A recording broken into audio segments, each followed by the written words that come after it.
Passamos a apresentar os 4 Evangelhos, Revelação da Revelação, Jean Baptiste Rustin.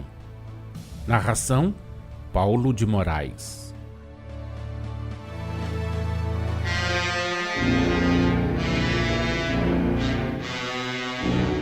Jesus no Getsemane.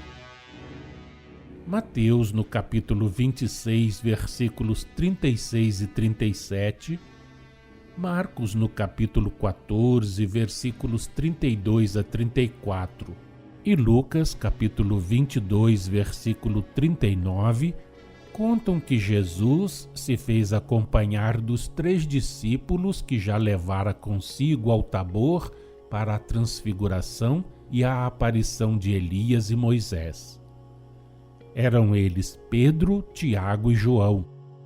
Chamou-os novamente por serem, como já o explicamos, os que apresentavam disposições físicas mais favoráveis a se tornarem mediunicamente aptos à manifestação espiritual que se ia produzir, com especialidade a aparição do anjo. Minha alma, disse-lhes Jesus, está numa tristeza mortal. Estas palavras, que ficariam como um ensinamento, tiveram por fim fazer que os 3 discípulos compreendessem, e por seu intermédio os homens, que pressentindo o que ia suceder, ele buscava em Deus a força de que precisava. Ficai aqui, tendes que testemunhar o que se vai passar. Velai comigo, tendes que ouvir e ver, tendes que narrar o que houverdes visto e ouvido e que deva ser conhecido dos homens, transmitido às gerações futuras, explicado e compreendido de acordo com as interpretações humanas apropriadas às inteligências e necessidades de cada época. Interpretações que serão dadas primeiramente segundo a letra, depois, nos tempos preditos, segundo o Espírito.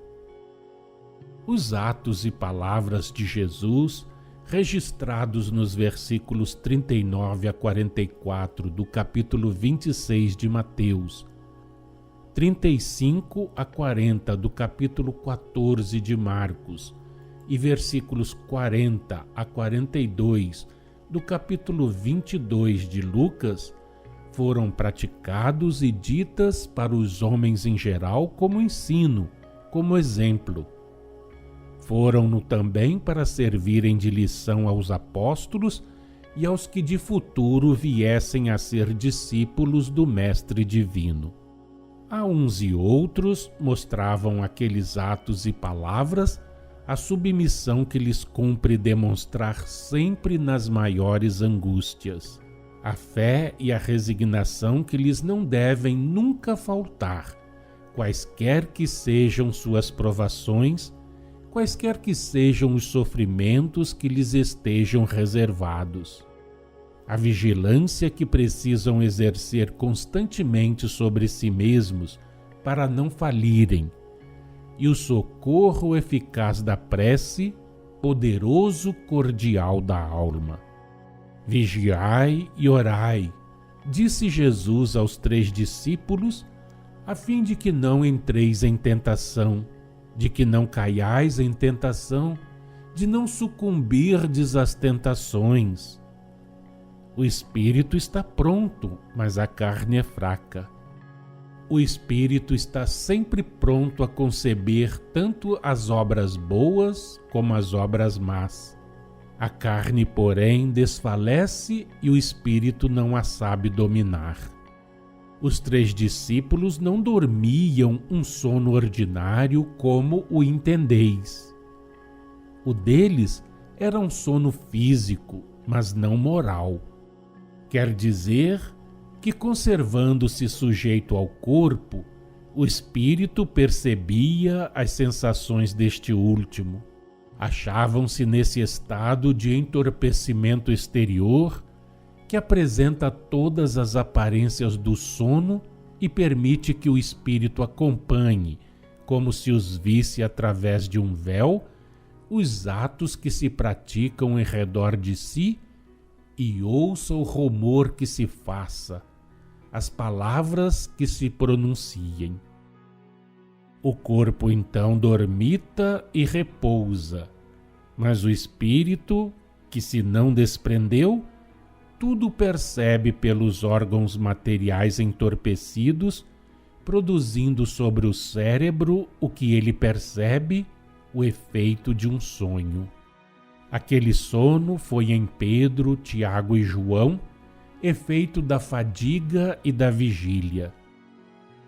Não vos sucede às vezes cair no estado em que os três se acharam e que vimos de descrever? Não dormiam, viram e ouviram. Quando Jesus se aproximava deles, os olhos se lhes tornavam pesados sob a influência magnética, a fim de motivar o conselho que lhes dava o Mestre.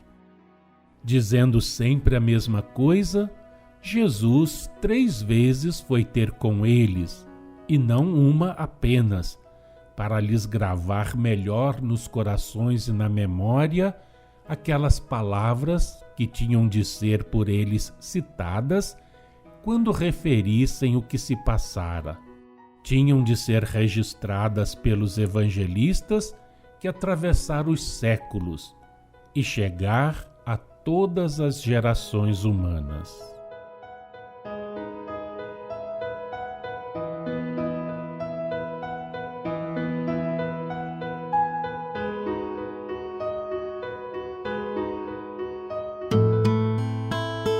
Acompanhe no próximo programa mais um trecho de Os 4 Evangelhos, Revelação da Revelação, Jean Baptiste Rustin.